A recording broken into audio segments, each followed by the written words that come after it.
If you want to stay really motivated, if you want to answer the question to why people that have already made it keep pushing, it is because they don't operate on quotas, they operate off potential. They're driven to reach their potential. This is also tied to their ethical obligation. They know what they're capable of. Nobody can tell you what you're capable of. You're the only one that knows, okay? So work to your potential, not your quota. Quotas are numbers. Who made them up? Some guy says, okay, your quota is blah, blah, okay? Based on what? How did he come up with that quota? He only picked that quota, that number, because he thinks it's significant or compared to other people maybe in your industry. Look, don't operate on quotas. You want them, clearly you want them, but you want to be driven to reach your potential, not just some number, some mechanics. Hey, my potential, I know. Nobody else knows it. I know what it is. You know yours. Work to your potential, not just a quota, and I promise you, you will be on fire day and night. I worked most of my life. In high school, there was stewards cleaners. After school would go there, I would put the drape on the hanger, the sleeve on the hanger, and the janitor of all the cleaners. Clean everything up. I worked for $1.25 an hour. The only reason it was $1.25 an hour is because the steward had to pay that. It was required by law, or he'd be giving me 50 cents an hour. He was a very tightwad guy. So I come in one day after school, and he says to me to go to work, he says, Johnny, come here, I want to talk to you. I said, okay. Talk to steward, he says, Johnny, I was upstairs yesterday and I napped after I finished working. I was tired and I dropped my watch on the floor. I put it on the table, went on the floor, and I went down, I picked it up, and I noticed under the cot I was laying on, there was no dust. I moved the cot. There was no dust. I looked behind the filing cabinets. There was no dust there whatsoever. Zero dust. You really are a great janitor. I said, it's my job to do what I do when I do it, not when someone else is looking. Tightest guy in the world gave me a 25-cent raise to $1.50. Where I went to high school, I was the highest paid kid and maybe adult in the neighborhood. We didn't have a lot of money in those days. What it was if humans can imagine doing what you have to do when nobody is watching you, you're doing as if someone is right there watching you. And in your free time, you're not trying to elongate something. You're doing what you should do without people watching you do it. If you're listening and you're over 42, let's just use my age, there's something interesting. You said something that I help a lot of people that are younger. It only has to do with one thing. They actually believe in the technology we live in, right? This room is filled with guys right now who've taken advantage of YouTube or Instagram or just the Facebooks of the world. And the only thing I need to do to break through somebody who's 47 in the suburbs of London who has a mortgage, debt, and 3 children is for them to understand that unlike when he or she and I grew up and there was no internet, the thought of like having a happy life was separate than taking care of what you were supposed to take care of. The fact that everybody can come home tonight at 6, 7, 8, 9 p.m. and then take out their phone or their iPad or whatever and get to work for 3 more hours and go to sleep at midnight, get their good 6 or 7 hours of sleep. I'm not talking about don't sleep. A lot of people get me confused. My big thing is, if you're not happy, if you're happy and you make 37,000 pounds a year, mazel tov, do you. But if you are not happy, if you hate your job, right, you can do something about it instead of blaming Brexit or blaming Trump or blaming your mom. Like, do something about it. And my point is, it's the internet. Try to imagine the way other people see you and what other people are thinking of you. And one place where this happens, and it definitely happened to me, is when I started getting put in charge of things, I started thinking about other people's perspectives. What are they seeing? If you're in charge, then what do your subordinates see you do? What do your subordinates hear you say? What kind of representation are they receiving? And if you work for someone else, it's the same questions. What does the boss see me do? What does the boss hear me say? What kind of representation am I making of myself to my boss? And then you start thinking about, what do your friends and family think? What do they see? What do they hear? And so the question becomes, how well do you represent yourself? What shortfalls do you have? Now, when you first start looking, it's like you're looking at an overgrown lawn. There are some big, obvious problems, so you do a broad, just kind of general cut of the grass. You fix some of the big, easy problems that are obvious. And once you've done that, once you've gotten rid of some of those big, obvious problems, you notice some more detailed problems. So then you handle them. And once you've got those handled, you see even smaller and more detailed issues. So you start trying to fix them. And that's what you do with yourself. You continually detach, and then you look, and then you refine, and then you detach, and then you look, and then you refine, and then you detach, and then you look, and then you refine. That's what you do. That's how you get better.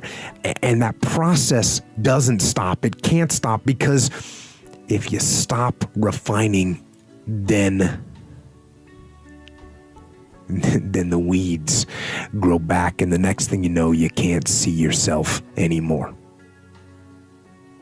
And when you can't see yourself anymore, when you stop looking at yourself, then you accept anything.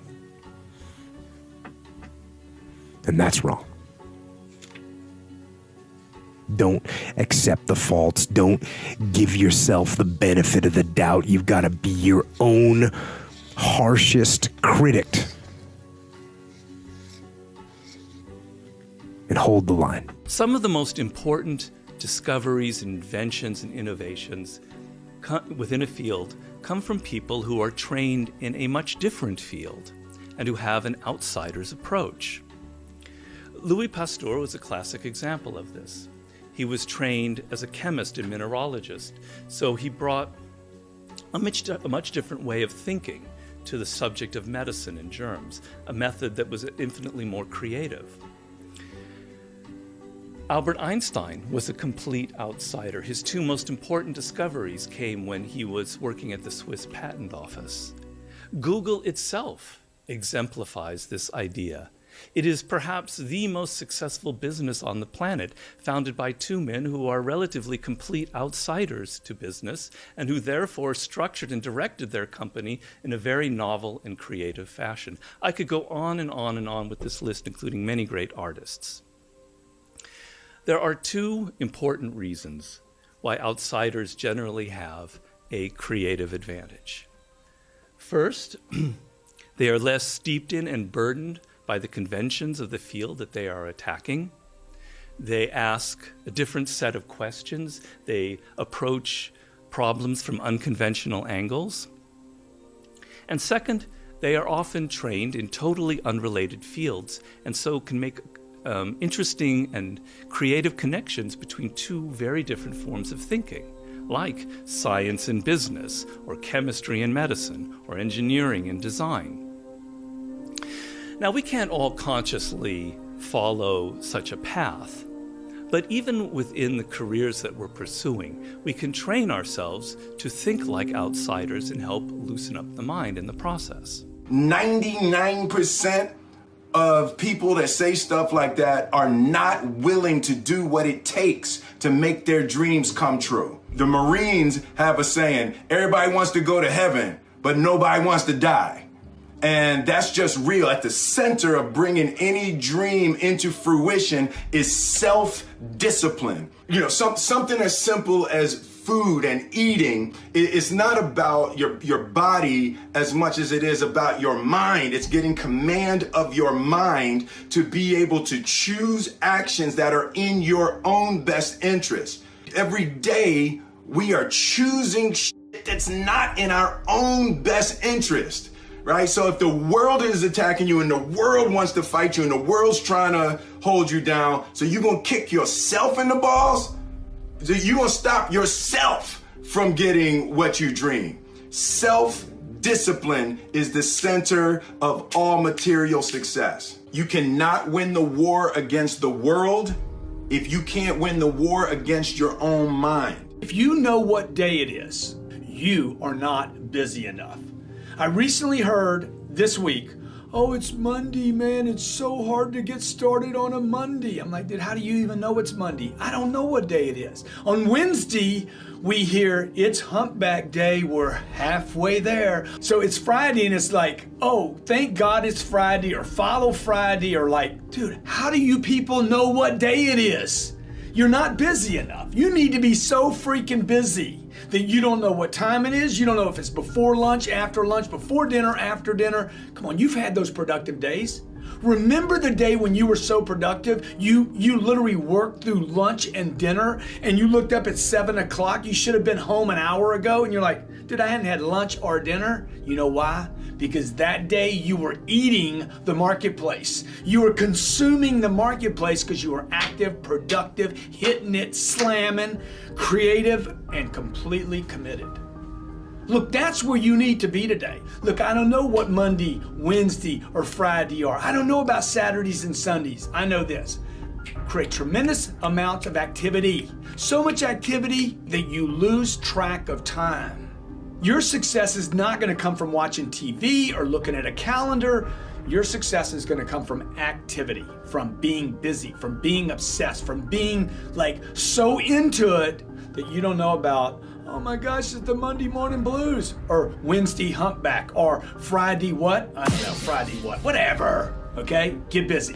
I was just having a debate with a friend of mine, and we got stuck on the difference between fault and responsibility. She kept talking about how something was somebody's fault. It's somebody's fault. And I was like, it don't matter whose fault it is that something is broken if it's your responsibility to fix it. For example, it's not somebody's fault if their father was an abusive alcoholic, but it's for damn sure their responsibility to figure out how they're going to deal with those traumas and try to make a life out of it. It's not your fault if your partner cheated and ruined your marriage, but it is for damn sure your responsibility to figure out how to take that pain and how to overcome that and build a happy life for yourself. Fault and responsibility do not go together. It sucks, but they don't. When something is somebody's fault, we want them to suffer. We want them punished. We want them to pay. And we want it to be their responsibility to fix it. But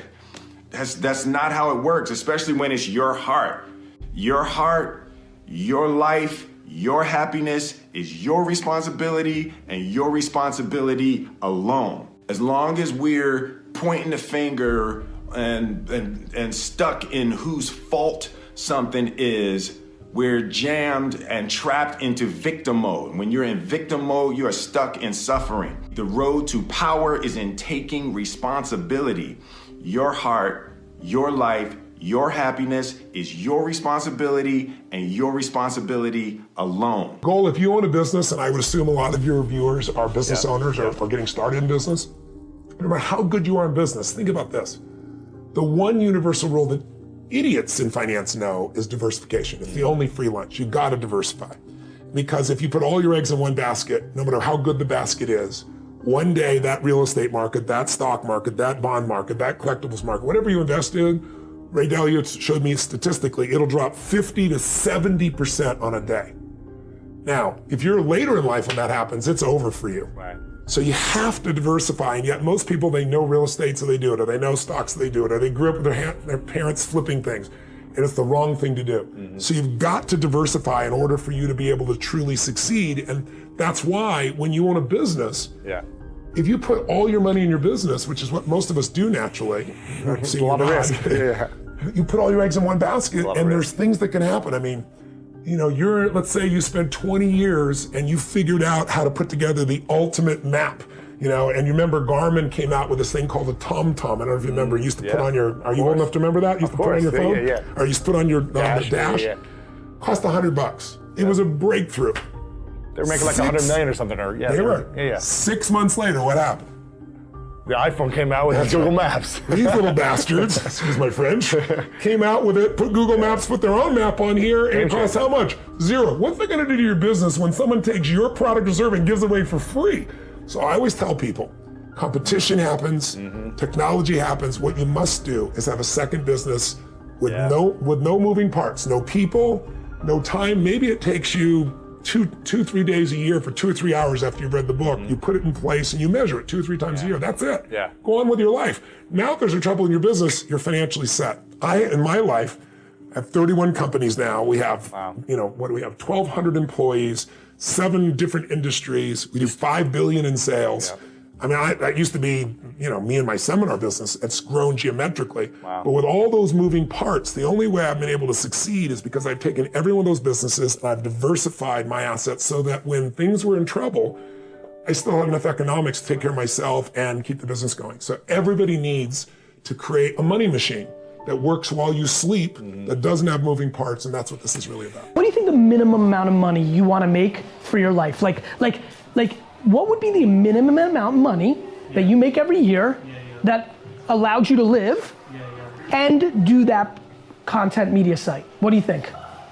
Maybe 40,000, 50,000 pounds, maybe. Great. So you're like, what is amazing about that, if that's where you're at, well then at this young of an age, and that's where you're at, and the fact that you're even here and it's just unbelievable amounts of content in written, audio, and visual form on Instagram, Snapchat, Facebook, Twitter, and YouTube, and podcast. And I will tell you, I would be flabbergasted in 3, 4, 5, 6 years, unless you suck, which you may. But if you don't suck, and you have that little of a financial need, right, which is remarkable, which is the biggest thing. Somebody here, I don't know if they're here, said, you made me realize I didn't need Rolexes and things of that nature, right? Like, the biggest reason so many of you will fail is your number for success is far greater than his. You think you need 1 million, which will then mean that you're gonna do a lot of things when you don't get 1 million very quickly that won't ever get you 1 million. So if you think what I just said is cool, which is bleed for 6 years in a row, you'll probably get sponsorship or sales of product to 40,000 a year. To me, that's what I did. I knew what I wanted. I was willing to give up my 20s for it. Gave them up. Gave them up. Somebody said, it's difficult not to document right now. I'm like, but I didn't, right? They're like, what, should I build my business or should I document? I'm like, both. He's like, well, I gotta pick one. I'm like, build your business. Like, so if your ambitions are that humble, which they are, that's incredible. That excites me.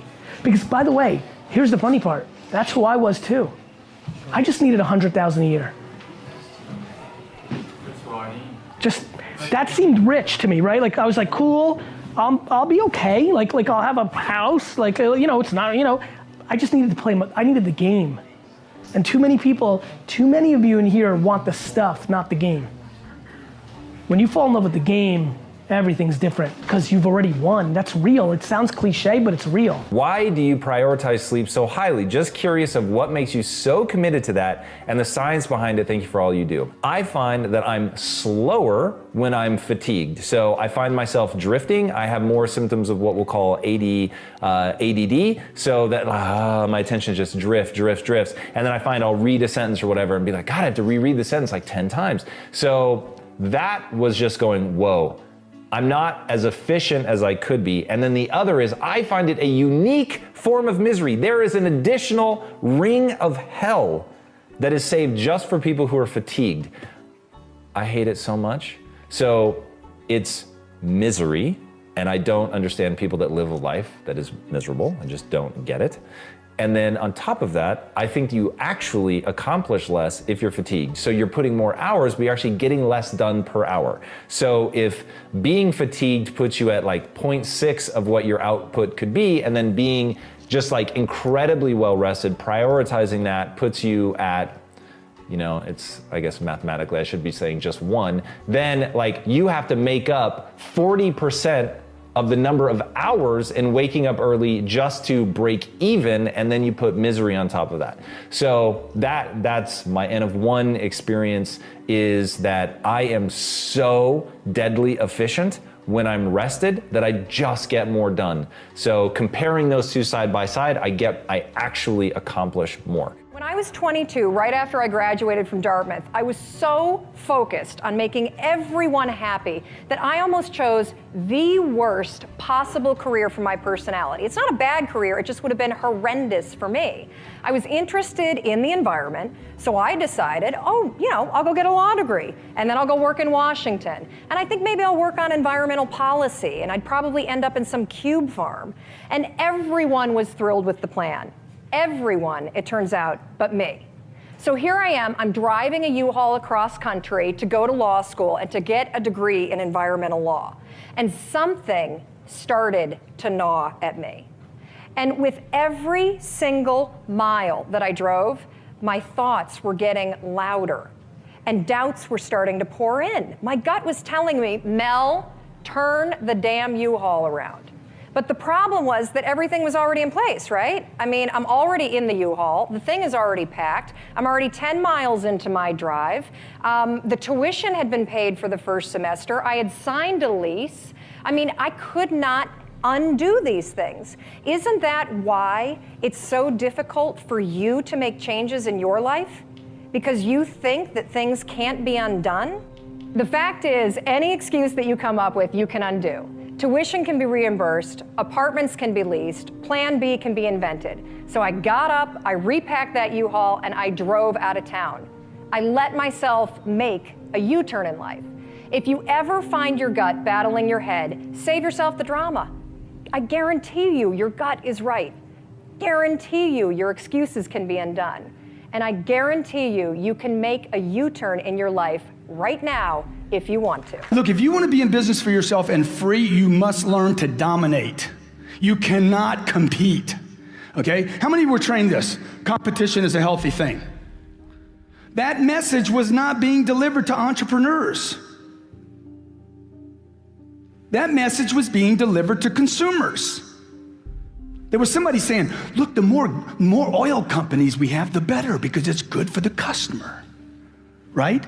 The more technology companies we have, it's not just Microsoft, the better for the customer. And inventions and improvements in products comes from competition. But if you're the one playing the game, you want to dominate the field. So look, here's the deal. I might be wrong in what I say, okay? I might be wrong in the things I do in my life and the business that I started. My family's told me not to start every business that I've been involved in, every one of them. Every one of them was a risk. Every one of them I had to take a chance. I remember my mom used to tell me, I wouldn't do that if I were you. I wouldn't do that if I were you. I wouldn't do that if I were you. I'm like, Mom, you wouldn't do anything. Well, you wouldn't do anything except be the mother, a great mother to 5 children. My mother wasn't an entrepreneur. She didn't have my dreams. Just because she's my mom doesn't mean she dreams like me. Would you agree? Okay? My mom was wrong about everything she told me not to do. Love my mom to death. Okay? Unbelievable friend of mine. She was wrong. I needed to do those things. Okay? Steve Jobs needed to build this phone. Would you agree? Did he help a lot of people? Did he make some money while he was doing it?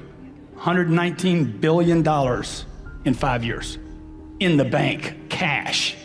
I'm not talking about I'm talking about done in the bank, sitting there. Okay? Brings a great product to the marketplace. Domination or competition? Total domination. Coca-Cola, competition or domination? Total domination, okay? Exxon, total domination. You see what I'm saying? You want to be in a dominating point, okay? So what we got to do is we got to get you thinking. We got to get you thinking like the dominators think. How do they act? How does Warren Buffett act? What does Warren Buffett do with his time all the time? Those are the people I study today. I don't study the people that I went to school with, the teachers I went to school with. I don't even study my own family members, okay? I'm looking for people that are way up here that I can say, hey, what are they doing? Because they're doing it right. I think the challenge is that most people have this illusion about life-work balance. And I think that's if you're going to accomplish anything, it's what people are laughing because it's bullshit, right? What's true is life-work integration. So I was just in 7 countries, 21 days, but who's with me is my family, who's with me is my friends, and I've done well enough to have a plane and bedrooms and all that kind of cool stuff makes it. But when I didn't, we huffed it together. And beginning days it was coach and dragging ourselves around. But I thought it was great for my kids to have schooling, but I thought an education was more valuable, and traveling the earth was a part of that.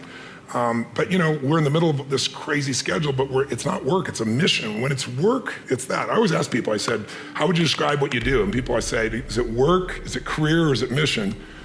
And most people, of course, say it's work, and that's exactly what it is. It's heavy. If it's your career, it gives you something more. If it's your mission, it doesn't wear you out. It brings energy to you. It's fulfilling. And if you can tie your mission in with the people that you love, it's pretty cool. There's some people in this room, they're my friends. I see Dean here in the front row here, and it's like we're all on this mission, and we find time to connect and be with each other and have a blast with each other, but we're sharing about things that matter. I'm not a person to go to a party and go in the corner and chit chat. It's like, you want to talk about something deep? Let's rock. You don't? let me go home and be with my family. Let me go do something fun, something of that nature. If you can combine your mission with your family, combine your mission with some of your friends, then you're going to accomplish 1,000,000 times more. But if you think it's a sacrifice, don't do it, because then all you're doing is you're going to have resentment later on or frustration later on, and then you really aren't contributing, because you're trading off, you're not giving. You learn to embrace uncertainty and chaos. Life is inherently chaotic, and it doesn't fit into our tidy formulas.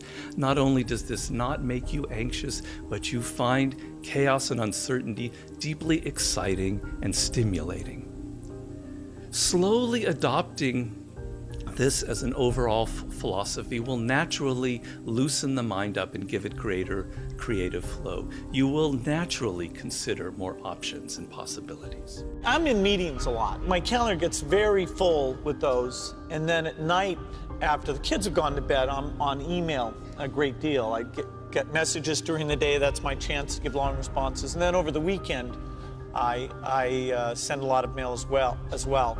I take 2 weeks a year to just go off and read and think, where I'm not interrupted by work or anything else. I'm just solidly trying to think about the future, and people get to send me things to read as part of that so-called Think Week. So it's a nice mix of things. About 25% of the time that I'm out traveling around, meeting with customers, Europe, Asia, and that sort of helps me think, okay, do we have the right priorities? What are people responding well to, and what would they like to see us do better? You can be asking for assignments that are above your level. So there's work that you do at your level, and then there's work that you do above your level. Mm-hmm. And the only way that you're going to be promoted to do work above your level is A, if you can demonstrate that you're capable of doing the work at your level, and B, if you are proactive in seeking out opportunities that expand your capability and give you a chance to work above the level that you're at. Nothing's going to happen unless you take that initial action.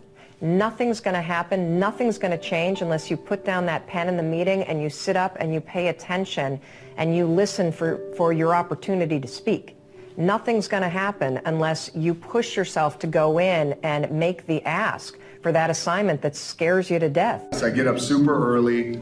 Generally, I have this thing where I like beating the sun up, not just in terms of before the sun comes up, I have to get up. And how do I do it? It's just important to find balance, and I try and do things really that I really enjoy doing. And a lot of times, it's like in life, right? Life brings like drama, and you got to deal with this person and a funky relationship here, and all these things. You try and just kind of balance them out as best I can. I do think that and it's not just in sport, but with other things, I do believe that the more you repeat certain things, whether it is writing, working on your, whether it's cursive letters or whatever it is, like when you work on something and you keep doing it over and over, it's inevitable that it will get better. And by that, you're creating this feeling of repetition, which leads to discipline. Like, you can do it over and over again. And that's one of my first coaches, Robert Lansdorp, who I speak about in the book. Like, that was his philosophy, is I would take a lesson from him, and his philosophy was just hitting and grinding, and it wasn't about patterns or anything, which, I could get from somebody else. But what he gave me is that feeling that I could hit the ball from any part of the court and feel like I could do it with closed eyes and make it and know exactly where it's going. And for me, it started at a young age. Like, my mom would make me memorize this Russian literature that I did not appreciate at 5 years old. It was very difficult, and I didn't know what it meant, but I would do it, and I would memorize it And then I would feel that I accomplished something. I don't know why, I don't know, but the repetition led me to this discipline, and I think that helps with mindset. Well, gratitude is one of the most strongest forms of power in attracting good things. You know, if you truly feel grateful for the things in your life, I always felt grateful for even the small things. I always used to celebrate the small things. Now I might be celebrating the bigger things, but I always celebrate every little good thing that would happen to me in my life. Even before I had any kind of money or any of that, I would celebrate and I would feel grateful for it, and it just gave me more. And this is exactly the same thing that's happening right now. I still remain grateful, and more comes. You find what you're looking for. I've been giving a lot of thought to kind of just watching what I'm seeing out there in the social, digital ecosystem, and very honestly, just real life. And I'm watching so many people over the last 2 to 3 years look for negativity, look for something that's wrong, find where people disagree with them, fight, look for woe is me, downside, half glass empty. And then I go to a Twitter search or look around the world and I find ridiculously beautiful things every day. Every day, thousands of kind acts randomly by people.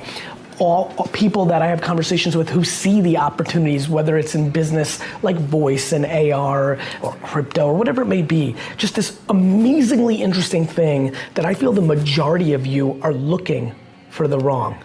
While there's plenty of wrong and plenty of right in the world, it comes down to one very simple thing. What are you choosing to look for? Because I promise you, if you right now, and I'm making this video for one reason, 24 hours of trying to find the good. Somebody saves a kitten, somebody opens the door, somebody does a nice thing for you, somebody says thank you.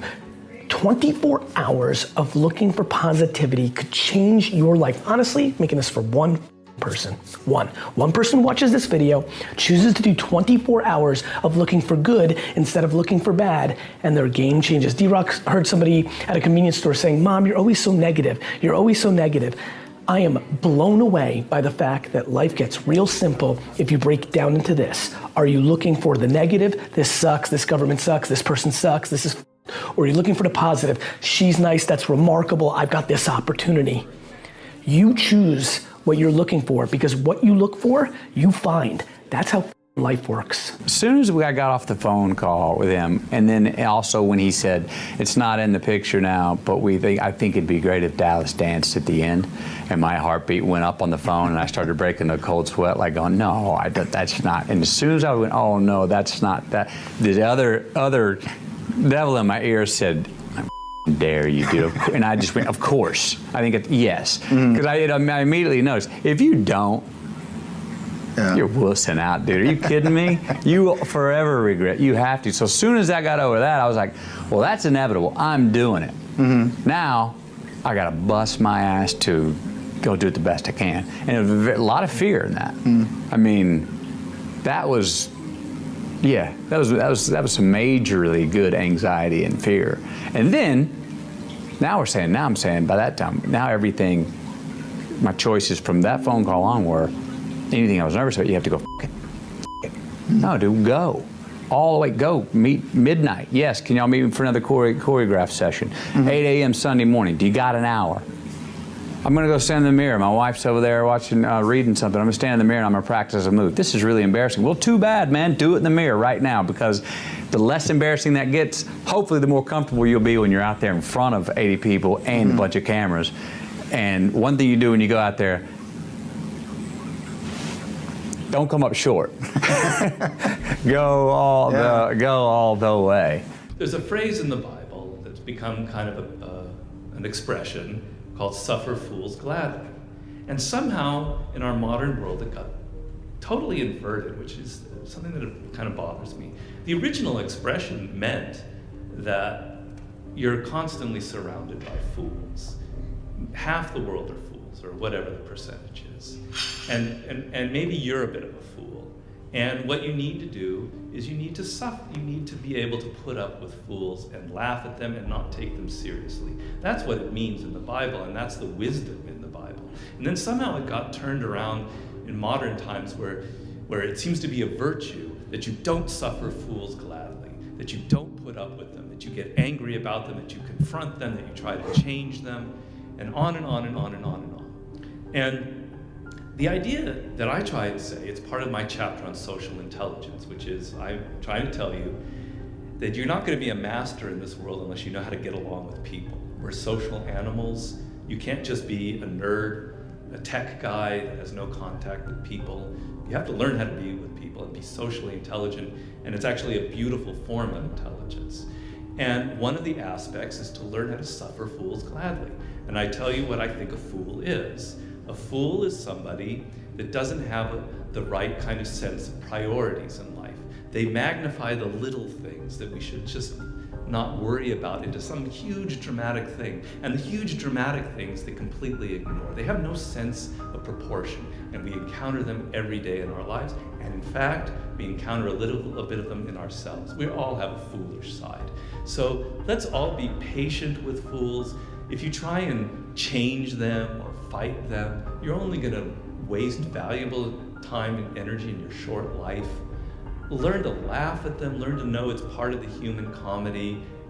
I find that that's going to save you energy in the end. And I have stories in there of how not only do you suffer fools gladly, but you turn it around to an advantage. So I have a story in there of Daniel Everett, who's a great kind of anthropologist and linguist.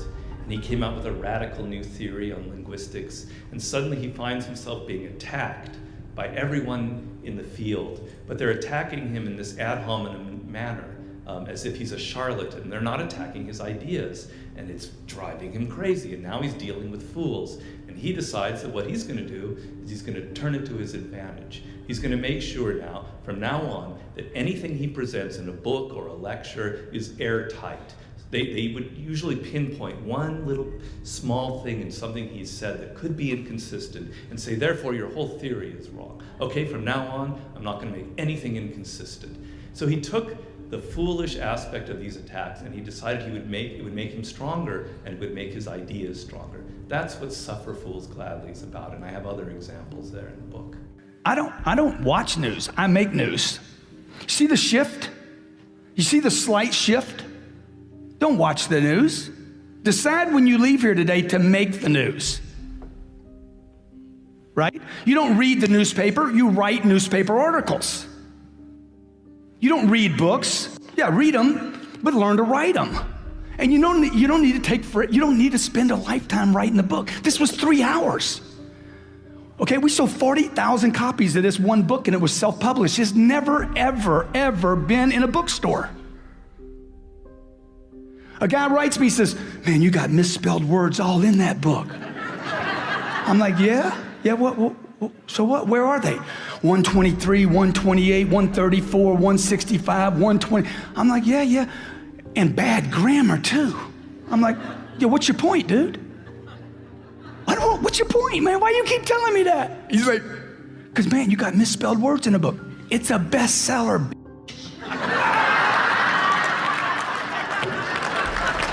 Okay, so it ain't best written, okay? You know what, this word, just so nobody I don't want you to think that that's a cuss word. The word, look it up in the dictionary, means a complainer, a whiner, an excuse maker. I wear a little band on my pen here, on my wrist here. It's a little black band, and it says, champions dominate. And on the other side, don't be a little bitch. That's right. Because I don't need it. I need to get rid of the whiners, the excuse makers. Oh my God, it's the market. It's the market. Oh my God, prices. Oh, inventory. Okay, 9 months ago, there's too much inventory. Now, too little inventory. Human beings have so many excuses, it's unbelievable. You know why? Because you watch the news too much. Because you've agreed to receive news, not make news. I don't like to think too far ahead. So you haven't thought alternative careers? No, I don't like thinking too far ahead. People set like goals, long distance goals and shit. That's too much for me. I already feel like I'm living it. And then I just carry on doing that, carry on day by day, already living the final goal, the goal of being the world champion. I already carry myself like I'm a world champion. I already speak like I'm a world champion. And that's it, I just carry on day by day. So I'll take it as it comes. again, like I said, you were asking me about the future. I'll let you know a little bit closer. You know what I mean? As far, all I can see right now is the gold. That's all I can see. I once counted with a girlfriend that I had probably over 80 jobs.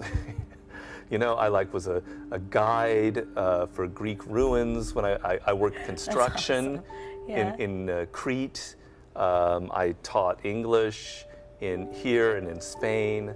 I did the first encyclopedia for the internet. I helped write an encyclopedia. I was a busboy, a waiter. God, I know I'm leaving out something juicy. Oh, I was a skip tracer. I worked for a detective agency. Wow. Helping find people who left town, without saying where they were. Yeah. But all those things, if you think about it, helps because it's like doing research for a book. Or well, the thing about being a writer is that you have to be interested in people and life. And so I'm always wanting to know what it's like, what it's like to be Shira. Would you want to know? Yeah, I really would. Because then, if I really knew what made Shira tick, then Shira would become a character in my next book.